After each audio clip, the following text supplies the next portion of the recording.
Welcome to Fox Soul's Black Report. This is the space where we bring you Black America's headline news, views, and opinions. I'm Romeo. Hey there, I'm Brooke. I'm Demi. Happy holidays, I'm Nielle. All right, we have so much to get to you on today's show. We have an update in Minnesota in the trial of Kim Potter. She's the former officer charged with killing Daunte White. Also, students are on hunger strike in Arizona. We'll tell you why. And U.S. Congressmember James Clyburn has a strong message. You're going to want to hear it. A principal at LeBron James's I Promise school has resigned after a slapping incident. And on a brighter note, we have your HBCU headlines.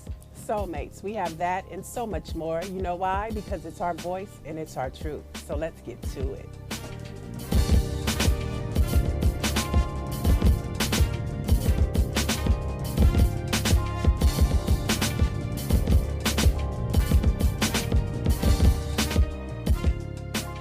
Good evening, Soulmates. I hope your Monday is going well. It is the start of week 2 in the trial of Kim Potter in Minnesota. The former police officer is charged in the shooting death of Daunte White.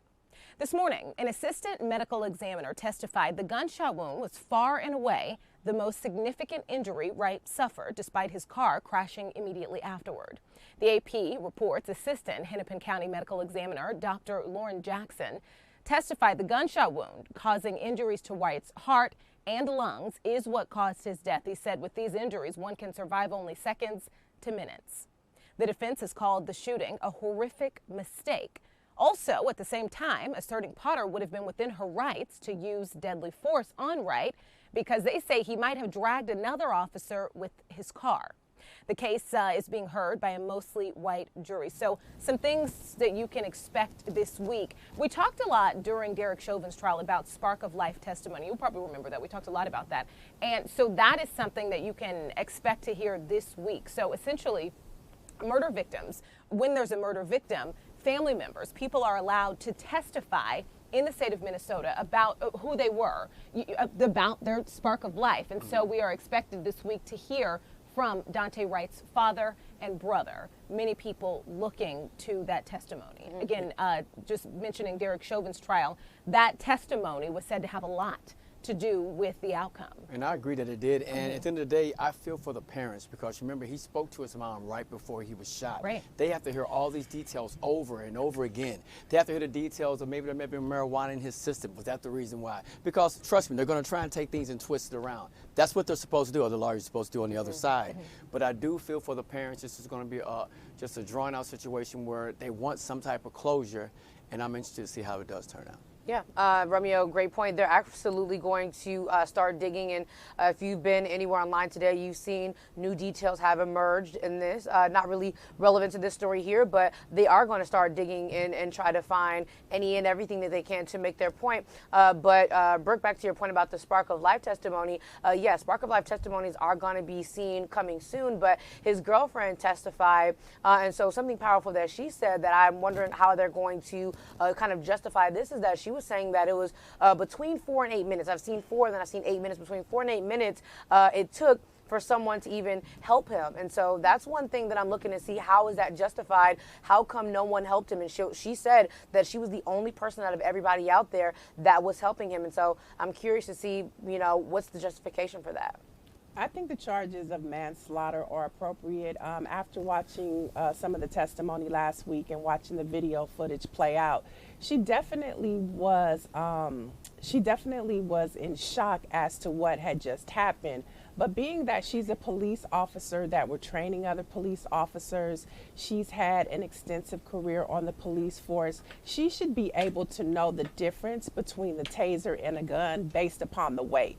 So I think that the appropriate charge for her is manslaughter, because I don't think that she did it with malice.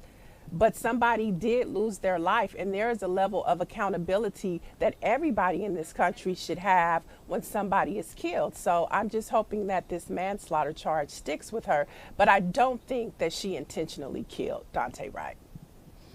All right, let's talk some voting rights. Activists in Arizona hope they can convince Senator Sinema to push a voting rights bill through Congress, and they took drastic steps to try to get through to her by launching a hunger strike at the Arizona State Capitol last week. Now, Senator Sinema later met with 20 of the students engaging in the hunger strike. Now, striker and University of Arizona student Georgia Linden said this in a statement. She said, Senator Sinema agreed with us. Our voting rights are under attack by state legislators in Arizona and across this country, and faith in our elections are at an historic low. She thanked us for our efforts, expressed a desire to remain in conversation, and reiterated her support for the Freedom to Vote Act and the John Lewis Voting Rights Advancement Act. Now, we know Democrats do not have the 60 votes needed to overcome a filibuster on such legislation, and Sinema and Joe Manchin, as we know, are holding up these bills from getting through and possibly having Vice President Kamala Harris come and break the tie. This is what I was talking about when I say all politics are local. Now, Sinema really doesn't have to worry about anything in 2022 because she's not up for re-election until 2024. But at the same time, if the Senate decides to go home on the 13th, although over 200 civil rights organizations have sent a letter saying that Congress needs to stay on the Hill until things get passed, nevertheless, they're supposed to go home on the 13th of this month. So if that happens, guess what she has to go home to? She has to go home to students at Arizona hunger striking. She has to go home to civil rights organizations knocking at her door. And it'll be an uncomfortable place for her to be in her district. So this is what we mean when we say all politics are local, because when she goes home, she has a lot of seats and questions to answer. You know, while I applaud everyone who decides to put their health on the line for voting rights, to do a hunger strike, I'm also very concerned about the health of individuals who decide to do this. I understand that it is a shocking way to try to get attention, but also we look at Joe Madison, the radio host that we talked about. He's going on month 2 of his hunger strike, and he's lost 20 pounds. And it's like, you know, I love this, but I want to just encourage anyone who wants to do this to just, you know that your health is it's just scary. It's a scary way to try to make a point. I love the shockingness, the shock value of it. But these are kids, and so I like that they're doing this. But just be careful because your health is really on the line with this. Yeah, I agree with that. But I have conversations with people all the time wondering about our young generation. Like, they like to be gamers, like to stay at home, don't like to communicate. But I applaud them, from Black Lives Matter to what they're doing down there in Arizona, because they're taking a stand for what they feel is right. They're coming together. They're proving, me and other people to have conversation like, hey, we get it. And we're going to pull together. We're going to come together, and we're going to keep pushing the narrative, making sure that we get our rights, whether it's voting rights, all across the board. So at the end of the day, I do applaud them for what they're doing. Please do it and be careful, though. You know? Exactly. But I guess my question is, like, what if someone's body is like COVID-19, right? Everybody has a different immune system, and say 5 people get COVID-19, one person's immune system just happens to chance not to be as strong as the other person's, and they end up on a ventilator. When you do something like this at young kids like this, and somebody's body is not set up for a hunger strike, and then a life is lost. So what happens? Is that life lost? Is that what is going to be the determining factor to get these votes for Sinema? Is she going to be like, okay, blood's on my hand now, I need to make this happen? Like, that's what I'm trying to understand. No, I get what you're saying, but at the same time, I feel like that can happen when someone is out going shopping. There's someone that doesn't want to get the vaccination and may get sick to a family member or a friend. It's when you think about the COVID-19, the pandemic, that can happen in any situation, whether you're doing a hunger strike or not. But I do applaud what they're saying. They're getting us attention. We're talking about it, and think about what they're doing it for. They pulled this out of a playbook from the civil rights era. Hunger strikes are nothing new when we talk about advocating for the rights of Black people. They used to have the preachers do it. Everybody had a space and a place within the movement. So this is just a playbook. They got it from the people and from a history of pushing agenda through. So in order for us to get the Voting Rights Act of 1965 or 66, they had a hunger strike. And so this is where they got this play from. And it was very effective back then. I want to jump on that too, because I agree, Demi, it is extreme, right? But something I think we don't even realize, partially because of the way they dressed, right? And going back to the civil rights era, partially because of the way they dressed, and also because they seem like gods to us, right? But these guys, I'm talking about SNCC, I'm talking about CORE, they were in their 20s. These women, these men, they were in their 20s. And so many of them actually lost their lives. And they went out every day just simply going to do a sit-in. They knew they were going to jail. every day. They knew they were going to jail. They knew that at the beginning of the month, at the end of the month, from that, when they start at the beginning of the month, they're having these meetings. They know that everybody in that room is not even going to be there. So this is like certain death that they knew. And there's so many people who lived with survivor's guilt because they don't know, going into Mississippi and breaking laws and trying to make a point. They don't realize, why was I one of the ones who am alive? Why am I alive? That's how certain death was. And so this, I hear what you're saying, and then I think it reminds me of how, like, when you're reading and researching how shocking it was, how young these people were. That's true. Yeah. The greats, the goats. We talk about John Lewis and Dr. King, how young they were when they started this.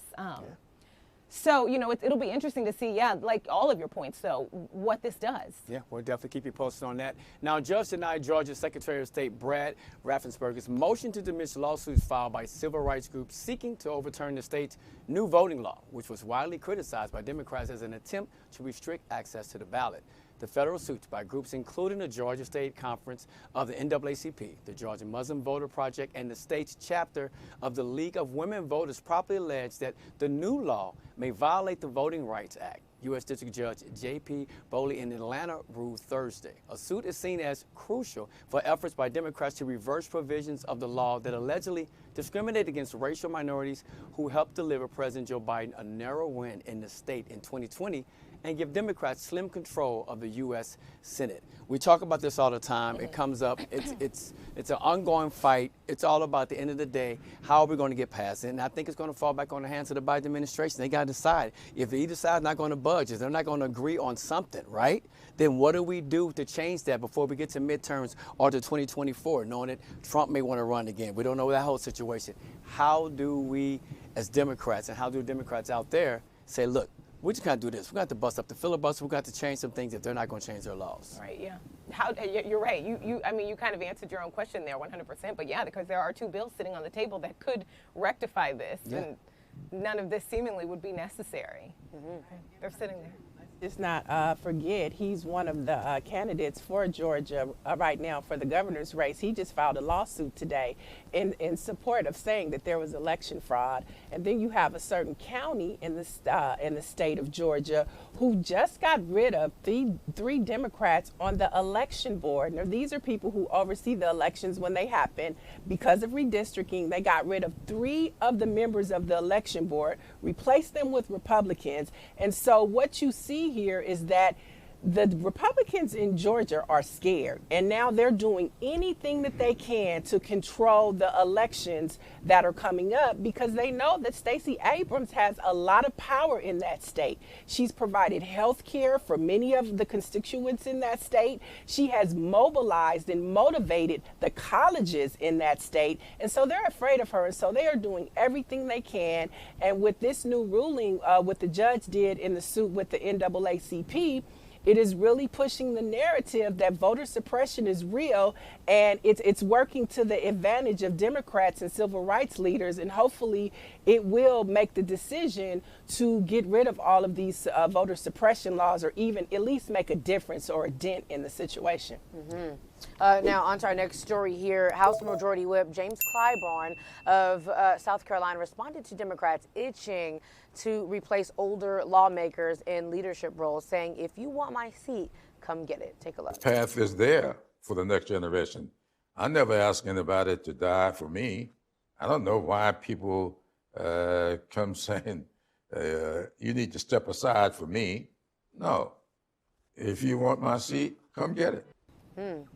So some members of the party have urged the leaders to step aside and allow a younger generation of Democrats to steer the caucus. So we've seen this in recently, actually, because we did another story about another lawmaker that's like, hey, I'm stepping down and I'm looking forward of the next the new wave of leaders to come forward. And so what I want to say is that if he wants to stay in his seat and work, I want the best person for the job, because there was someone, and I'm forgetting my names right now, there was a lawmaker, a younger lawmaker that's like, hey, I'm not ready to step in the footsteps of somebody like a James Clyburn, but if I have to, I'm ready. And that is like, if you have to, you will, but do you want to? Because we want people who want to, the passionate people who really want to be there versus the people that are like, okay, well, if I have to, because then you have a bunch of people that don't really want to, do the work. And we don't get what we need to get done if you don't really want to be there. So that's where it's a catch-22 for me. I'd rather people who really want to be there be in those positions,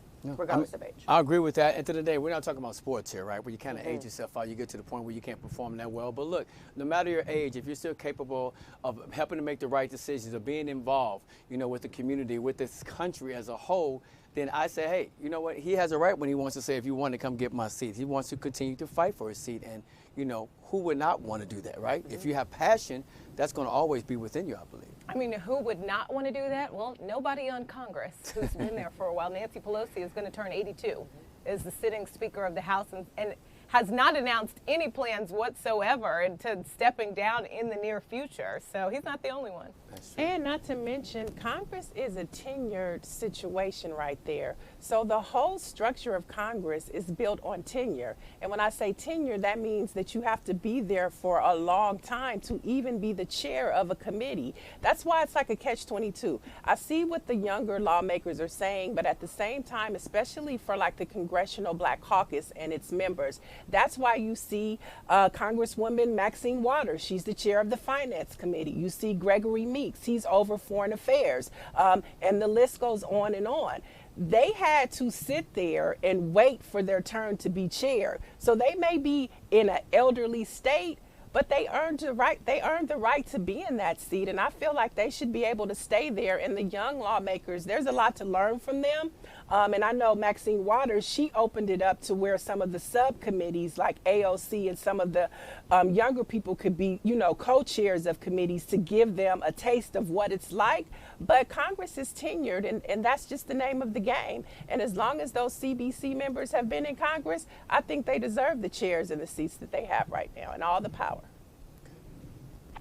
All right, let's move to Louisiana. Voters in New Orleans elected the first woman sheriff of Orleans Parish on Saturday, upsetting a 4-term incumbent.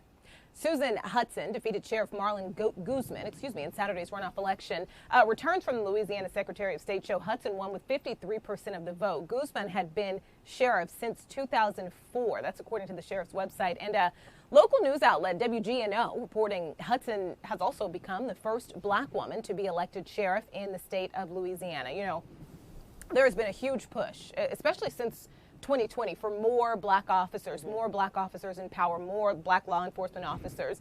And studies show, though, that more black officers can actually be more deadly for the black community, saying basically, I want to actually go to a study out of the Washington Post showing some police organizations simply use lethal force more than others. And if the organizational culture is aggressive, you'd get stronger adherence among minority officers. It says he noted the strongest predictor of how many black people police killed is how many white people are killed, saying that there's a troubling consequence of hiring a certain number of more black officers and not a 40%, like you have to hit a 40% level, saying that previous research has shown black officers are more likely than their white colleagues to racially profile black drivers and disproportionately arrest black citizens, saying researchers have suggested black officers may be tougher on black citizens because they are working to make black communities safer and also working to fit in the department, working to feel accepted, which is kind of something that happens all across corporate America, something that you see when there aren't very many of you in the room. And so this is troubling news for people because, you hear first, which tells you, hey, not that many, right? But then the other argument is that if you say 40% is where you can see change, then you have to get there. You just don't want your family member to be on the other end of that process, right? That's true. I loved when she had her announcement. She started off with, "It's a new sheriff in town." I was like, "That go ahead, sis." Like, I love that. But and she also had just all black people around her. It was very black when she made her announcement. But Brooke, that's a great point. We do need more black officers, but I also worry about how much work it's gonna take as a black woman and as a black person in a position like this. Like, how is the city going to react to this news, and how is the crime going to be be. Like, I want us to follow up on this story because I kind of want to see how is the city reacting to this, because, I mean, this is big news, but we have to, acknowledge, Brooke, like you said, like, this is a space where we don't have a lot of black people and also a lot of black women. So I want to, see how everyone's kind of feeling about this news, her joining in this capacity.